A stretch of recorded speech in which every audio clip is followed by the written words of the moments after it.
2025년 3월 대한민국 연예계는 큰 충격에 휩싸였습니다. 배우 김세론 씨가 갑작스럽게 생을 마감했다는 소식이 전해진 것입니다. 2000년생으로 어린 나이에 영화 아저씨를 통해 대중의 사랑을 받으며 아역 배우로서 성공적인 데뷔를 했던 그녀는 이후 드라마와 영화에서 꾸준히 활동하며 성장해 왔습니다. 하지만 2022년 음주운전 사고로 인해 그녀의 경력은 큰 타격을 입었고, 이후 연예계 복귀가 쉽지 않은 상황에서 경제적 어려움과 정신적 고통을 겪었다는 이야기가 주변을 통해 흘러나왔습니다. 김세론 씨의 사망 소식은 팬들뿐만 아니라 일반 대중에게도 깊은 슬픔을 안겼습니다. 그녀가 어린 나이에 겪은 성공과 좌절, 그리고 그 뒤를 이은 비극적인 결말은 많은 이들에게 안타까움을 불러일으켰습니다. 그러나 이 비극은 단순히 개인의 이야기로 끝나지 않았습니다. 곧이어 유명 유튜버 이진우 씨와 김세론 씨의 유족 간의 갈등이 불거지며 사건은 새로운 국면으로 접어들었습니다. 여기에 그녀의 과거 연인으로 알려진 배우 김수현 씨와 그의 소속사 골드메달리스트까지 얽히면서 이 사건은 단순한 연예계 스캔들을 넘어 한국 사회 전반을 뒤흔드는 논쟁으로 발전했습니다. 이번 사건의 중심에는 이진호 씨와 김세론 씨 유족 간의 첨예한 대립이 자리 잡고 있습니다.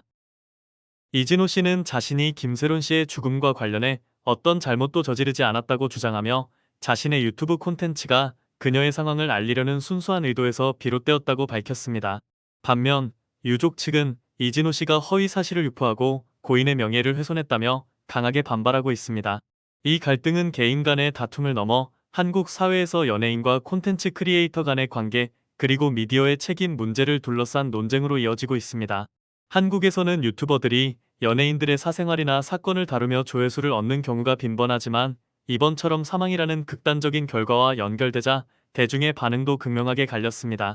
일부는 이진호 씨의 보도가 김세론 씨의 어려움을 알리는 데 기여했다고 보지만, 다른 이들은 그의 콘텐츠가 자극적이고 무책임했다고 비판합니다.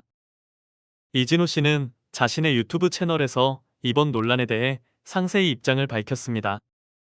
김세론 씨의 발인 직후 업로드된 영상에서 그는 "저는 진실을 알리기 위해 노력했을 뿐이라며 자신을 둘러싼 비판이 부당하다고 호소했습니다.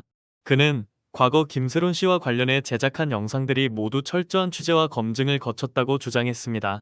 예를 들어 2022년 음주운전 사건 이후 김세론 씨가 카페에서 아르바이트를 하며 생계를 유지한다는 소식을 다룬 영상은 그녀의 지인과 소속사 관계자들의 이야기를 기반으로 한 것이라고 합니다. 이진호 씨는 "저는 그녀가 얼마나 힘든 시간을 보내고 있는지 대중에게 알리고 그녀의 복귀를 응원하고자 했다며 자신의 의도가 결코 악의적이지 않았다고 강조했습니다. 그는 또한 언론의 무책임한 보도 태도를 비판하며 자신이 오히려 억울한 입장이라고 주장했습니다. 일부 매체가 제 영상을 왜곡해 김세론 괴롭힘이라는 프레임을 만들어냈다며 자신을 손가락 살인마로 묘사한 기사에 대해 강한 분노를 드러냈습니다. 그는 "저는 그녀의 이야기를 다루며 항상 공정성을 유지하려 했고 그녀의 소속사와도 긴밀히 소통했다며 자신의 선의를 거듭 변호했습니다. 유족 측은 이진호 씨의 주장을 전면 부인하며 법적 대응에 나섰습니다. 법률 대리인 부지석 변호사는 이진호 씨의 영상이 김세론 씨의 죽음에 영향을 미쳤을 가능성이 크다며 강경한 입장을 내놓았습니다. 특히 문제가 된 것은 이진호 씨가 김세론 씨와 김수현 씨의 관계를 다룬 영상에서 제기한 주장입니다. 그는 두 사람이 연인 관계가 아니었으며 김세론 씨가 SNS에 사진을 올린 것은 관심을 끌기 위한 자작극이라고 말했는데, 유족은 이를 터무니없는 허위 사실로 규정했습니다. 유족에 따르면 김세론 씨는 김수현 씨와 연락이 닿지 않자 절박한 마음에 과거 사진을 올린 것이었습니다. 이는 그녀가 경제적, 정신적으로 궁지에 몰린 상황에서 도움을 요청하려는 시도였다고 합니다. 하지만 이진호 씨가 이를 악의적으로 해석하며 고인의 진심을 왜곡했다고 유족은 주장합니다. 그의 영상은 김세론 씨에게 극심한 정신적 고통을 남겼고 결국 그녀가 극단적인 선택을 하게 된 배경이 되었을 가능성이 있다고 부지석 변호사는 덧붙였습니다. 유족은 또 김세론 씨의 아버지가 생전에 이진우 씨의 콘텐츠를 보고 딸이 너무 괴로워한다며 눈물을 흘렸던 일화를 공개하며 그의 보도가 가족 전체에 큰 상처를 남겼다고 토로했습니다. 이 사건은 김수현 씨와 그의 소속사 골드메달리스트의 개입으로 더욱 복잡해졌습니다. 유족 측은 김수현 씨 측이 김세론 씨에게 보낸 두 차례의 내용 증명이 그녀의 심리적 부담을 가중시켰다고 비판합니다. 첫 번째 내용 증명은 김세론 씨가 김수현 씨에게 빌린 7억 원의 채무를 갚으라는 요구였습니다.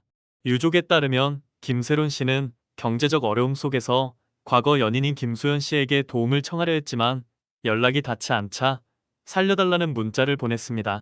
그러나 답장이 없었고 오히려 소속사로부터 두 번째 내용 증명이 도착했습니다.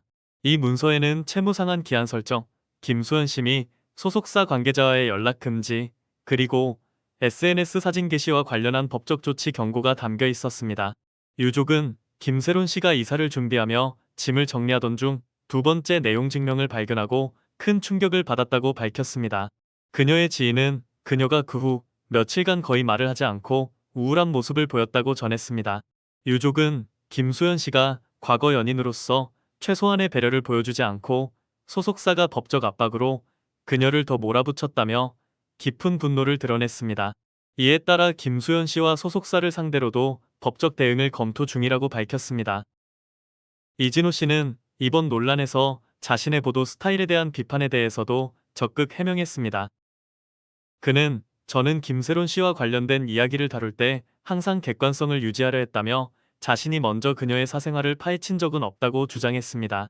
예를 들어 김세론 씨가 SNS에 근황을 올리거나 다른 매체에서 그녀의 이야기가 보도된 후에야 추가 취재를 통해 콘텐츠를 제작했다고 설명했습니다. 그는 또 김세론 씨의 납골당 위치를 확인하려 유족에게 연락한 논란에 대해 고인에게 마지막 인사를 전하고 싶었다며 순수한 의도였다고 해명했습니다. 그러나 일부 네티즌들은 유족의 동의 없이 그런 연락을 한 것은 부적절하다며 그의 행동을 문제 삼았습니다. 이진호 씨는 과거에도 유사한 논란에 휘말린 적이 있습니다. 2021년 가수 최성봉 씨의 사망 당시 그의 죽음을 다룬 영상이 지나치게 상세하고 선정적이라는 비판을 받은 바 있습니다. 당시에도 그는 망자를 존중하며 사실만 전달하려 했다고 해명했지만 이번 사건으로 그의 보도 방식에 대한 신뢰도에 다시 의문이 제기되고 있습니다. 김세론 씨의 죽음을 둘러싼 갈등은 법정으로 향할 가능성이 높아졌습니다. 유족 측은 이진호 씨를 명예훼손 및 허위 사실 유포 혐의로 고소하며 강경한 태도를 유지하고 있고 이진호 씨 역시 자신을 둘러싼 비판과 언론 보도에 대해 법적 대응을 예고했습니다. 이 사건은 한국 사회에서 연예인과 유튜버 간의 관계 그리고 온라인 미디어의 책임 문제를 다시 한번 조명하고 있습니다. 특히 유튜브와 같은 플랫폼이 기존 언론을 대체하며 영향력을 키워가는 가운데 콘텐츠 제작자의 윤리적 기준과 법적 책임이 어디까지인지에 대한 논의가 뜨겁게 이어지고 있습니다. 이번 사건은 한국 연예계와 유튜브 문화가 가진 구조적 문제를 드러냅니다. 연예인들은 대중의 관심 속에서 활동하지만 한 번의 실수로 낙인 찍히며 재개하기 어려운 현실에 놓여 있습니다.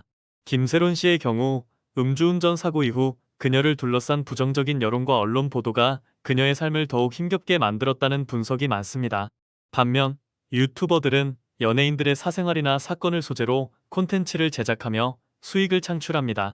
이 과정에서 사실 확인이나 윤리적 고려가 부족한 경우가 종종 발생하며 이번처럼 심각한 결과를 초래할 수도 있습니다. 전문가들은 유튜브 플랫폼의 알고리즘이 자극적인 콘텐츠를 우선시하다 보니 크리에이터들이 과도한 선을 넘는 경우가 늘고 있다고 지적합니다. 또한 연예인의 정신건강 문제도 주목받고 있습니다. 한국연예인자살예방협회 소장 권영찬 씨는 연예인들이 대중의 비판과 압박 속에서 심리적 지원을 받지 못하는 경우가 많다며 김세론 씨의 사례가 이를 보여주는 안타까운 사례라고 언급했습니다. 이 사건에 대한 대중과 전문가의 반응은 다양합니다. 기사에 따르면 김세론 씨의 아버지가 제 영상을 문제 삼았다고 합니다.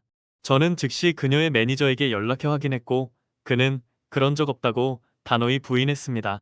심지어 매니저는 세론이 생전에 진호 씨 방송을 보고 오히려 힘을 얻었다고 했어요 라고 말했습니다. 하지만 일간스포츠는 이런 사실을 확인하지 않고 기사를 썼고 제가 삭제를 요청하자 유가족이 그렇게 말했다더라는 무책임한 답변만 했습니다. MBC도 마찬가지입니다. 그들은 권영찬의 방송을 인용해 저를 비난하며 제 영상 일부를 방송에 내보냈지만 저에게 단 한 번도 연락하지 않았습니다. 제가 이메일로 반론을 요청하자 틀린 부분 있으면 적어 보내라는 형식적인 답만 돌아왔습니다. 이런 보도 행태가 과연 공정한 언론이라고 할 수 있을까요?